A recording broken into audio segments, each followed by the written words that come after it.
Ankylosing spondylitis is a form of arthritis that leads to pain and stiffness primarily in the joints of the spine, as well as affecting the ligaments and tendons.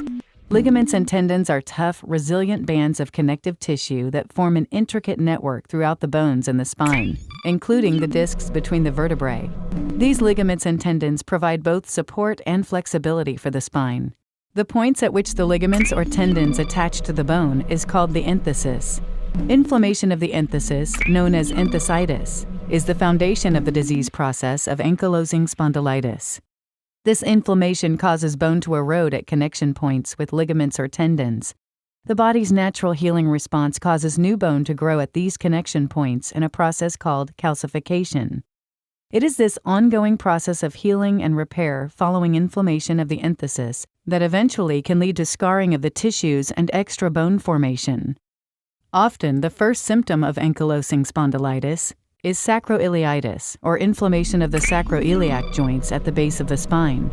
This inflammation can cause buttock pain that radiates into the thigh and/or diffuse lower back pain.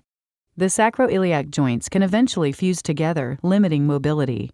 The same process of inflammation and calcification can spread up the spine. It often occurs in the facet joints, which are small paired joints at the back of the spine. It can also occur at the costotransverse and costovertebral joints, where the ribs connect to the spine in the upper back. The annulus fibrosus, the series of ligaments encasing the intervertebral discs, can also become calcified, causing spinal segments to fuse together partially or completely. As this process spreads, the spine can become a single, inflexible unit. The spine is meant to move, and with less mobility, the spine is subject to stress fractures, especially at the junctions where new bone has formed, as this bone tends to be weaker. These stress fractures can lead to acute pain around the point of fracture.